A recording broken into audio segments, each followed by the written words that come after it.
പരിശുദ്ധാത്മാവേ എന്നിൽ വന്നു നിറയണമേ. പരിശുദ്ധാത്മാവേ കൃപ ചൊരിയണമേ. പരിശുദ്ധാത്മാവേ ശക്തി പകരണമേ. പരിശുദ്ധാത്മാവേ കൃപ ചൊരിയണമേ. പരിശുദ്ധാത്മാവേ ശക്തി പകരണമേ. നിത്യസ്തുതിക്കേറ്റവും യോഗ്യമായ പരിശുദ്ധ പരമ ദിവ്യകാരുണ്യത്തിന് എന്നേരവും ആരാധനയും സ്തുതിയും വീഴ്ചയും ഉണ്ടായിരിക്കട്ടെ. നിത്യസ്തുതിക്കേറ്റവും യോഗ്യമായ പരിശുദ്ധ പരമ ദിവ്യകാരുണ്യത്തിന് എന്നേരവും ആരാധനയും സ്തുതിയും വീഴ്ചയും ഉണ്ടായിരിക്കട്ടെ. നിത്യസ്തുതിക്കേറ്റവും യോഗ്യമായ പരിശുദ്ധ പരമ ദിവ്യകാരുണ്യത്തിന് എന്നേരവും ആരാധനയും സ്തുതിയും വീഴ്ചയും ഉണ്ടായിരിക്കട്ടെ. സ്നേഹമുള്ളവരെ, നാം കൃപയുടെ സമയത്തിലേക്ക് പ്രവേശിക്കുകയാണ്. പിതാവായ ദൈവം തൻ്റെ ഏകജാതനിലൂടെ വെളിപ്പെടുത്തിയ ആ വലിയ കരുണയെക്കുറിച്ച് നാം അനുസ്മരിക്കുന്നു. പുത്രനായ ദൈവത്തെ ഔസേപിതാവും മാതാവും കൂടി ദേവാലയത്തിൽ സമർപ്പിക്കുന്ന ആ ഒരു രംഗം,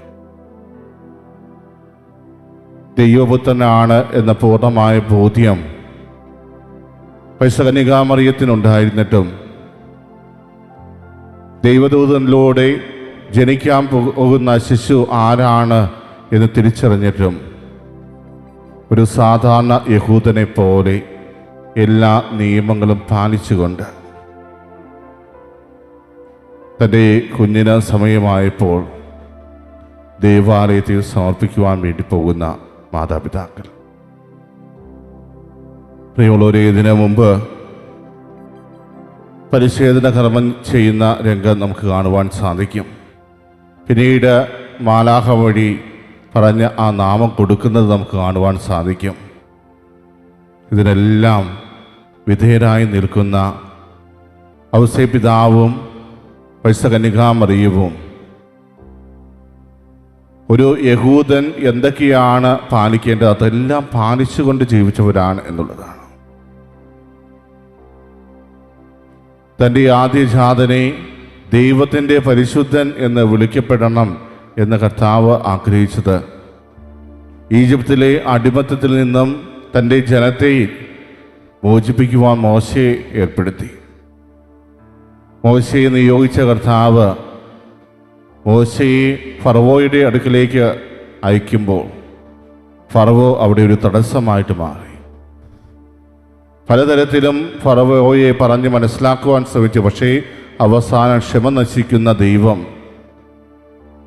ഈജിപ്തിലെ എല്ലാ കടിഞ്ഞൂൽ പുത്രന്മാരെയും സംഹരിക്കുന്ന ഒരു രംഗം, വളരെ ഭയാനകമായ ഒരു രംഗം നമുക്ക് കാണുവാൻ സാധിക്കും.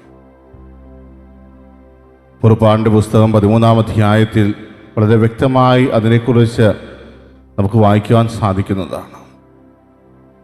അവിടെ ഇസ്രായേൽ ജനതയോട് ദൈവം കൽപ്പിക്കുന്നത്, നിങ്ങളുടെ കടിഞ്ഞൂൽ പുത്രന്മാരെ ദൈവത്തിൻ്റെ പരിശുദ്ധൻ എന്ന് വിളിക്കപ്പെടണം, അതിന് നിങ്ങൾ അവരെ സമർപ്പിക്കണം. അന്നു മുതൽ തങ്ങളെ മോചിപ്പിച്ച കർത്താവിൻ്റെ ഒരു അനുസ്മരണമായിട്ട് ഈജിപ്തിലെ കടിഞ്ഞൂൽപുത്രന്മാരെയും എതിര് മനുഷ്യരുടെ മാത്രമല്ല മൃഗങ്ങളുടെ കടിഞ്ഞൂൽപുത്രന്മാരെയും പോലും കർത്താവ് സംഹരിച്ചു എന്നുള്ളതാണ്. അതിൻ്റെ ഓർമ്മ ദിനമായിട്ട് ആചരിക്കുന്ന ഒരു കാര്യമാണ് സമർപ്പണ തിരുനാൾ. അതിനുവേണ്ടി യേശുവുമായി അവർ ദേവാലയത്തിലേക്ക് കടന്നു വരുന്ന രംഗം ലൂക്കായുടെ സുവിശേഷം 2-ാം അധ്യായം 22 മുതൽ 40 വരെയുള്ള തിരുവചനങ്ങളിൽ നമ്മൾ വായിക്കുന്നു. അവിടെ നമുക്ക് 4 പേരെയാണ് കാണാൻ പറ്റുന്നത്. യേശുവും മാതാപിതാക്കളും ഒരു സൈഡിൽ, യേശുവിൻ്റെ വരവ് കാത്തിരിക്കുന്ന അല്ലെങ്കിൽ രക്ഷകനെ പ്രതീക്ഷിച്ച് കാത്തിരുന്ന 2 പ്രവാചകർ മറു സൈഡിൽ. അവിടെ ശിമിയോനെ സംബന്ധിച്ച് ഒത്തിരിയേറെ കാര്യങ്ങൾ വിവരിക്കുന്നത് നമുക്ക് കാണുവാൻ സാധിക്കും. അത് ഇപ്രകാരമാണ്: ജെറുസലേമിൽ ജീവിച്ചിരുന്നു. അവൻ നീതിമാനും ദൈവഭക്തനും ഇസ്രായേലിൻ്റെ ആശ്വാസം പ്രതീക്ഷിച്ചിരുന്നവരും ആയിരുന്നു. പരിശുദ്ധാത്മാവ് അവൻ്റെ മേലുണ്ടായിരുന്നു. കർത്താവിൻ്റെ അഭിഷിക്തനെ കാണുന്നത് വരെ മരിക്കുകയില്ല എന്ന് പരിശുദ്ധാത്മാവ് അവന് വെളിപ്പെടുത്തിയിരുന്നു. പരിശുദ്ധാത്മാവിൻ്റെ പ്രേരണയാൽ അവൻ ദേവാലയത്തിലേക്ക് വന്നു. പ്രിയമുള്ളവരെ, ശിമിയോൻ്റെ ജീവിതത്തിൽ ദൈവം നൽകിയ വലിയൊരു അനുഗ്രഹമാണ് ഇസ്രായേൽ ജനത കാത്തിരുന്ന ആ രക്ഷകനെ കാണാതെ അവൻ മരിക്കുകയില്ല എന്നുള്ളത്. അതുകൊണ്ട് തന്നെ വളരെയേറെ പ്രതീക്ഷയോടെ ആ ഒരു രക്ഷകനെ കാണുവാൻ വേണ്ടി ആഗ്രഹിച്ച് കാത്തിരുന്ന ഒരു പ്രവാചകനാണ് ശിമിയോൻ. ആ ഒരു കാത്തിരിപ്പ് അവൻ്റെ ജീവിതത്തിൽ മടുപ്പുണ്ടാക്കുന്നില്ല. എന്നും പ്രതീക്ഷയോടെ തൻ്റെ രക്ഷകനെ ഇന്ന് കാണാൻ സാധിക്കും എന്ന രീതിയിൽ അവൻ കാത്തിരുന്നു. അതേസമയം അവൻ ദൈവഭക്തനാണ്, മാത്രമല്ല പരിശുദ്ധാത്മാവ് അവനിൽ ഉണ്ടായിരുന്നു എന്നുള്ളതാണ് ഏറ്റവും വലിയ കാര്യം. ആ പരിശുദ്ധാത്മാവിൻ്റെ അഭിഷേകം അവൻ്റെ ജീവിതത്തിൽ ഉണ്ടായിരുന്നത് കൊണ്ട് തന്നെ പരിശുദ്ധാത്മാവിൻ്റെ പ്രേരണയാൽ അവന് ആ ദൈവാലയത്തിലേക്ക് കടന്നു വരാൻ സാധിച്ചു. അവിടെ നിയമപ്രകാരമുള്ള അനുഷ്ഠാനങ്ങൾക്കായി ശിശുവായി യേശുവിനെ മാതാപിതാക്കന്മാർ ദേവാലയത്തിൽ കൊണ്ടുചെന്നു.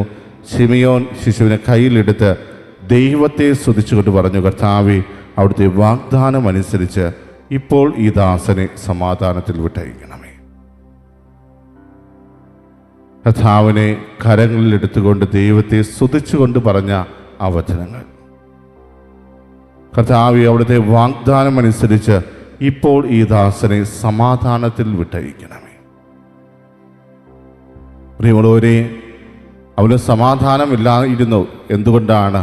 ആ രക്ഷകനെ കാണാതിരുന്നതിലുള്ള ഒരു സമാധാനക്കേട്.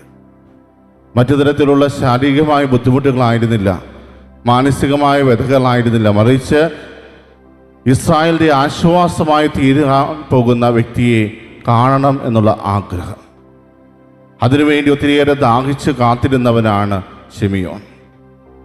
അങ്ങനെ ഇരിക്കുമ്പോഴാണ് പരിശുദ്ധാത്മാവിൻ്റെ പ്രേരണയാൽ അവൻ ദേവാലയത്തിലേക്ക് കടന്നു വരികയും അവിടെ നിയമപ്രകാരമുള്ള അനുഷ്ഠാനങ്ങൾക്ക് വേണ്ടി യേശുവിനെ മാതാപിതാക്കൾ കൊണ്ടുവന്നിരിക്കുന്നത് കാണുകയും അതിനുശേഷം ആ ശിശുവിനെ താൻ ആരെയാണോ പ്രതീക്ഷിച്ചിരുന്നത് ആ രക്ഷകനെ കരങ്ങളിലെടുത്തുകൊണ്ട് നിന്റെ വാഗ്ദാനങ്ങളിൽ അനുസരിച്ച് ഇപ്പോൾ ഈ ദാസനെ സമാധാനത്തിൽ വിട്ടയക്കുക. പ്രിയമുള്ളവരെ, ശിമയോനെ സംബന്ധിച്ച് ദൈവം നൽകിയ വാഗ്ദാനം നിറവേറ്റപ്പെടുന്ന ഒരു കാഴ്ചയാണ് നമുക്കവിടെ കാണുവാൻ സാധിക്കുക. ആ ഒരു വ്യക്തിയെ സംബന്ധിച്ച് അവൻ്റെ ജീവിതത്തിൽ ഏറ്റവും വലിയ സൗഭാഗ്യം എന്ന് പറയുന്നത് ഇസ്രായേൽ ജനതയുടെ രക്ഷകനെ തന്നെ തൻ്റെ കരങ്ങളിൽ വഹിക്കുവാൻ സാധിച്ചു എന്നുള്ളതാണ്.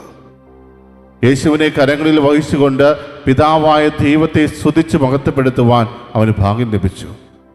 പ്രിയമുള്ളവരെ, അങ്ങനെ നോക്കുമ്പോൾ നമ്മൾ ഓരോരുത്തരും ആ ഒരു ഭാഗ്യം അനുഭവിക്കുന്നവരാണ്. രക്ഷകനായ കർത്താവിനെ നമ്മുടെ കരങ്ങളിലേക്ക് വഹിച്ചുകൊണ്ട് അല്ലെങ്കിൽ നമ്മുടെ നാവുകളിലേക്ക് ഏറ്റുവാങ്ങിക്കൊണ്ട് ദൈവത്തെ മഹത്വപ്പെടുത്തുവാൻ ദിവസവും ദിവ്യബലിയും നമുക്ക് അവസരം ലഭിക്കുന്നുണ്ട്. പക്ഷേ നമ്മൾ ഓരോരുത്തരും എത്രമാത്രം ദൈവത്തെ സ്തുതിക്കുന്നുണ്ട്, ദൈവത്തെ മഹത്വപ്പെടുത്തുന്നുണ്ട്. ഈശോ ദിവ്യകാരുണ്യമായി എൻ്റെ നാവിലിരിക്കുമ്പോൾ അല്ലെങ്കിൽ എൻ്റെ കരങ്ങളിലേക്ക് കടന്നു വരുമ്പോൾ അവനെ കരങ്ങളിൽ വഹിച്ചുകൊണ്ട് ശിമയോനെ പോലെ ദൈവത്തെ സ്തുതിക്കുവാൻ നമുക്ക് സാധിക്കുന്നുണ്ട്. എത്രമാത്രം ആഗ്രഹത്തോടെയായിരിക്കും ശിമയോൻ ആ രക്ഷകന്റെ വരവിന് വേണ്ടി, രക്ഷകനെ ഒന്ന് ദർശിക്കുവാൻ വേണ്ടി കാത്തിരുന്നത്. ആ ഒരു സന്തോഷമായിരുന്നില്ലേ അവനെ കരങ്ങളിൽ വഹിച്ചുകൊണ്ട് ദൈവത്തെ സ്തുതിച്ചതിലൂടെ നമുക്ക് കാണുവാൻ സാധിക്കുക. അതിനുശേഷം ശിമയോൻ നടത്തുന്ന പ്രവചനത്തെക്കുറിച്ചെല്ലാം വചനം നമ്മോട് പങ്കുവെക്കുന്നുണ്ട്. അതേസമയം മറ്റൊരു പ്രവാചകയും ഈ രക്ഷകനെ കാണുവാൻ വേണ്ടി കാത്തിരിക്കുന്നുണ്ടായിരുന്നു എന്നുള്ളതാണ്. അവളെക്കുറിച്ചും വളരെ വ്യക്തമായി തന്നെ വചനം പറയുന്നു. ഫനുവേലിൻ്റെ പുത്രിയും ആശയ വംശജയുമായ അന്ന എന്നൊരു പ്രവാചകയും അവിടെ ഉണ്ടായിരുന്നു. ഇവൾ കന്യകാപ്രായം മുതൽ 7 വർഷം ഭർത്താവിനോടൊത്ത് ജീവിച്ചു. 84 വയസ്സായ ഈ വിധവ ദേവാലയം വിട്ടു പോകാതെ രാപകൽ ദൈവത്തെ സ്തുതിച്ചുകൊണ്ട് ഉപവാസത്തിലും പ്രാർത്ഥനയിലും കഴിയുകയായിരുന്നു.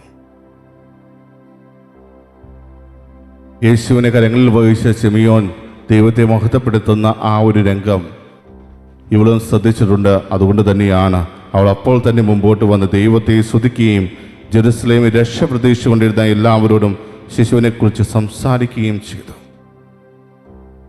ഉപവാസത്തിലും പ്രാർത്ഥനയിലും കഴിഞ്ഞവൾ, ദൈവത്തെ നിരന്തരം സ്തുതിച്ചുകൊണ്ട് കാത്തിരുന്നവൾ, അവളുടെ ജീവിതത്തിലും ദൈവം നൽകിയ അനുഗ്രഹമായിരുന്നു യേശുവിനെ ദർശിക്കുവാനുള്ള ഭാഗ്യം. 84 വയസ്സുള്ള ആ വിധവ ദേവാലയം വിട്ടുപോകാതെ ഉപവാസത്തിലും പ്രാർത്ഥനയിലുമായിരുന്നു. ജീവിതത്തിലെ എല്ലാ സൗഭാഗ്യങ്ങളും നഷ്ടമായ ഒരു വ്യക്തി, ജീവിതത്തിലെ എല്ലാ സുഖങ്ങളും നഷ്ടമായ ഒരു വ്യക്തി ദൈവത്തിൽ മാത്രം ആശ്രയം വെച്ചുകൊണ്ട്, ദൈവത്തെ സ്തുതിച്ചുകൊണ്ട്, ദൈവത്തെ മഹത്വപ്പെടുത്തിക്കൊണ്ട് ഉപവാസത്തിലും പ്രാർത്ഥനയിലും കഴിയുകയാണ്. അവളുടെ മുമ്പിലും ഒരേ ഒരു ആഗ്രഹം മാത്രമാണ്, ആ രക്ഷകനെ ഒന്ന് കാണണം, ആ രക്ഷകനെ കുറിച്ച് അറിയണം, അനുഭവിക്കണം. അതിനുവേണ്ടി അവൾ കാത്തിരുന്നപ്പോൾ ഇതാ തൻ്റെ കൺമുമ്പിൽ വെച്ചുകൊണ്ട് തന്നെ പ്രവാചകനായ ശിമിയോൻ ആ രക്ഷകനെ കരങ്ങളിൽ വഹിച്ച് ദൈവത്തെ മഹത്വപ്പെടുത്തുന്നു. ഇതിലും ഫലം എന്ത് ആനന്ദമാണ് അവൾക്ക് വേണ്ടത്. അപ്പോൾ തന്നെ മുമ്പോട്ട് വന്ന് അവൾ ദൈവത്തെ മഹത്വപ്പെടുത്തി, അതോടൊപ്പം തന്നെ ഇസ്രായേലിന് രക്ഷകനായി തീരാൻ പോകുന്ന ആ ശിശുവിനെ കുറിച്ച് സംസാരിക്കുകയും ചെയ്തു. പ്രിയമുള്ളവരെ, കാത്തിരുന്ന രക്ഷകനെ കണ്ടപ്പോൾ അതിൽ സന്തോഷം അനുഭവിക്കുകയും അതോടൊപ്പം തന്നെ ആ സന്തോഷം മറ്റുള്ളവരും തിരിച്ചറിയണമെന്ന ആഗ്രഹത്തോടു കൂടെ യേശുവിനെ കുറിച്ച് അവരോട് പറയുകയും ചെയ്തു. എന്നാൽ രക്ഷകനെ കൂടുതലായിട്ട് അടുത്ത് അറിയുകയും അനുഭവിക്കുകയും ചെയ്ത നമ്മൾ പലപ്പോഴും ആ രക്ഷകനെ കുറിച്ച് മറ്റുള്ളവരോട് സംസാരിക്കുവാൻ മറന്നു പോകുന്നു, അല്ലെങ്കിൽ നമ്മൾ ലജ്ജയോടെ തല താഴ്ത്തുന്നു. രക്ഷകനെ പ്രഘോഷിക്കുവാനുള്ള അവസരങ്ങൾ നമ്മുടെ ഓരോരുത്തരും ജീവിതത്തിലേക്ക് കടന്നു വരുമ്പോഴും അതിനൊന്നും താല്പര്യം കാണിക്കാതെ, അതിലൊന്നും ശക്തി കണ്ടെത്താതെ നമ്മൾ എന്താണ് ചെയ്യുന്നത്? പലപ്പോഴും ആ രക്ഷകനെ മറന്ന് പ്രവർത്തിക്കുന്നവരായിട്ട് നമ്മൾ മാറുന്നു. പ്രിയമുള്ളവരെ, ഇന്ന് കർത്താവിൻ്റെ സമർപ്പണ തിരുനാൾ കൊണ്ടാടുമ്പോൾ നമ്മളും കർത്താവിനെ പോലെ ദൈവത്തിനായി സമർപ്പിക്കപ്പെട്ടവരാണ് എന്ന തിരിച്ചറിവിലേക്ക് കടന്നു വരണം. യേശുവിനെ തൻ്റെ മാതാപിതാക്കൾ ദൈവത്തിന് സമർപ്പിച്ചപ്പോൾ ആ നിമിഷം മുതൽ ദൈവത്തിൻ്റെ ഇഷ്ടം മാത്രമാണ് പുത്രനായ ദൈവം തൻ്റെ ജീവിതത്തിൽ ചെയ്തിട്ടുള്ളത്. അങ്ങനെയെങ്കിൽ പ്രിയമുള്ളവരെ, നമ്മളെയും ദൈവത്തിന് വേണ്ടി സമർപ്പിക്കപ്പെട്ടിട്ടുള്ളവരാണെങ്കിൽ നമ്മളും ദൈവത്തിൻ്റെ ഇഷ്ടം തന്നെയല്ലേ നമ്മുടെ ജീവിതത്തിൽ നിറവേറ്റേണ്ടത്.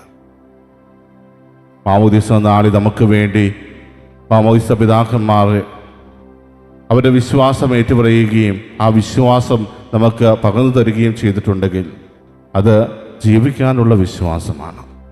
ആ വിശ്വാസം ഏറ്റുപറയുവാനുള്ളതാണ്. ആ വിശ്വാസം മറ്റുള്ളവരുടെ മുമ്പിൽ ജീവിച്ച് കാണിക്കാനുള്ളതാണ്. അത് ഒരു സാക്ഷ്യമായിട്ട് മാറണം. അതോടൊപ്പം തന്നെ യേശുവിനെ പോലെ പിതാവായ ദൈവത്തിൻ്റെ ഇഷ്ടം എന്ന് നിറവേറ്റുന്ന ഒരു വ്യക്തിയായിട്ട് നമ്മൾ മാറണം. നമ്മൾ ഓരോരുത്തരെയും അനുഗ്രഹിച്ച നല്ലവരായ തമ്പുരാന് നമുക്ക് നന്ദി അർപ്പിക്കാം. നമ്മുടെ ഓരോരുത്തരെയും സമർപ്പണത്തെക്കുറിച്ച് നമുക്ക് ചിന്തിക്കാം. കർത്താവിൻ്റെ സമർപ്പണത്തിന് ശേഷം കർത്താവ് ഇപ്പോഴും പിതാവായ ദൈവത്തിൻ്റെ ഇഷ്ടം നിർവഹിച്ചുകൊണ്ട് ജീവിച്ചു. ഇതാ നമ്മൾ ഓരോരുത്തരും നമ്മുടെ ഓരോരുത്തരെയും സമർപ്പണത്തിന് ശേഷവും ഏത് രീതിയിലാണ് ജീവിച്ചു കൊണ്ടിരിക്കുക? ഏതെങ്കിലും രീതിയിൽ ദൈവത്തിന് വേദനയുണ്ടാക്കുന്ന രീതിയിൽ ഞാൻ പ്രവർത്തിച്ചിട്ടുണ്ടോ? കർത്താവിൻ്റെ കാരുണ്യം നിരന്തരം ഏറ്റുവാങ്ങിയിട്ടും അതിന് നന്ദി കാണിക്കാതെ വീണ്ടും വീണ്ടും പഴയ ജീവിതാവസ്ഥകളിലേക്ക് നമ്മൾ പോയിട്ടുണ്ടോ? അതിനെല്ലാം കർത്താവിൻ്റെ സന്നിധിയിൽ ഒരിക്കൽ കൂടി മാപ്പപേക്ഷിച്ചുകൊണ്ട് കർത്താവിൻ്റെ സമർപ്പണ തിരുനാളിൽ വീണ്ടും നമ്മുടെ സമർപ്പണം ഒരിക്കൽ കൂടി കർത്താവിൽ ഉറപ്പിക്കുവാൻ നമുക്ക് പരിശ്രമിക്കാം. ദൈവത്തിന് നമ്മൾ തന്നെ പൂർണ്ണമായി സമർപ്പിച്ചുകൊണ്ട് ദൈവത്തിൻ്റെ മകളുമായി ജീവിക്കുവാനുള്ള കൃപ യാചിച്ച് അവിടുത്തെ ആശീർവാദം നമുക്ക് ഏറ്റുവാങ്ങാം.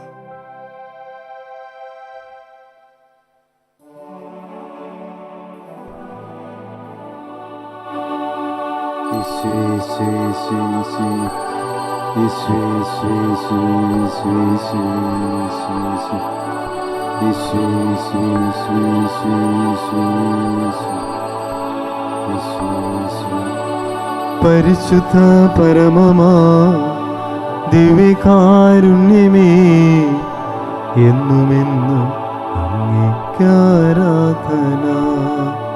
പരിശുദ്ധ പരമമാ ദിവ്യകാരുണ്യമേ, എന്നുമെന്നും അങ്ങേക്ക് ആരാധന. പരിശുദ്ധ പരമമാ ദിവ്യകാരുണ്യമേ, എന്നുമെന്നും അങ്ങേക്ക് ആരാധന.